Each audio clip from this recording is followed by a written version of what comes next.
The brawl in the big house, if it's even a brawl, sort of, I mean, I can't say it escalated because I don't believe anyone was injured on Monday, but we had dueling press conferences, a half hour and 65 miles apart.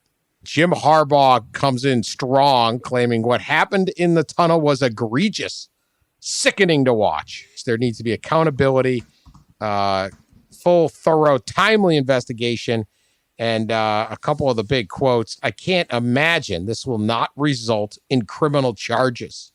Yeah. Wow. The videos are bad. It's clear what transpired. It's open and shut, as they say. Watch the tape. Mel Tucker did come out. He apologized. He's yet to throw up any kind of real defense. And then he had a line where he just kept basically saying, out of respect for the integrity of the investigation, it'd be irresponsible for me to comment. Now, I think he was just saying that. I don't think he was directing it and suggesting that Harbaugh was irresponsible to comment. But he could have. Gamon Green, who was the one who... there's blurry background video of him getting hit with someone swinging, an unidentified Michigan State player swinging a helmet at him. And he is not wearing a helmet. He is apparently the one who was first involved in this.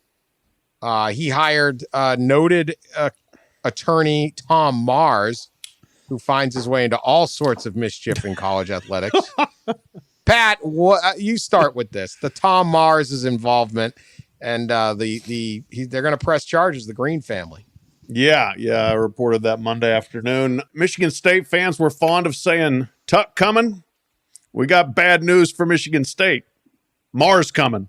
He is a blunt force guy, and he had a blunt force statement that he gave me regarding this. He said, when college football players brutally attack a member of the opposing team with their helmets, resulting in the player suffering a concussion and other injuries, an apology won't suffice.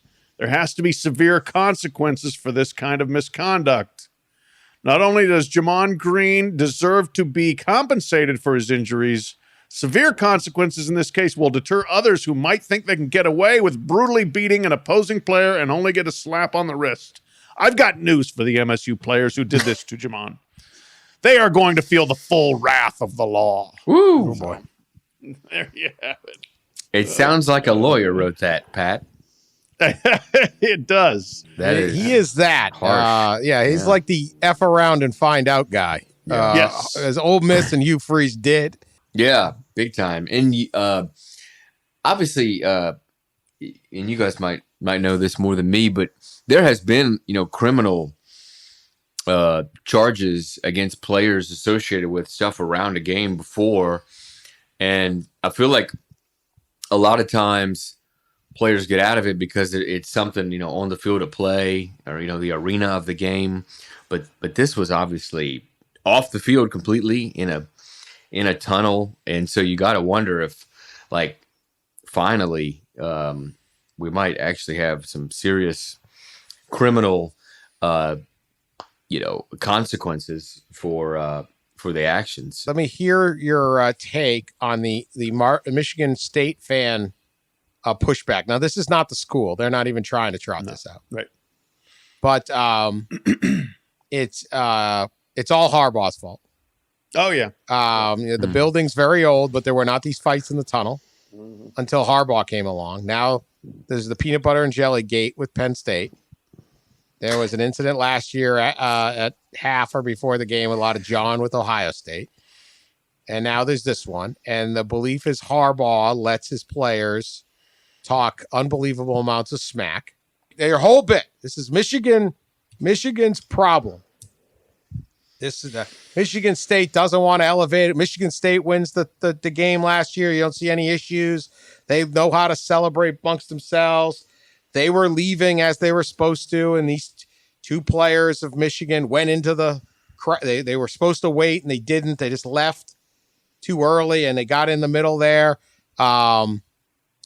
Ross, can you blame Michigan in this? Because there's a lot of people here blaming Michigan. No, I'll let you handle it.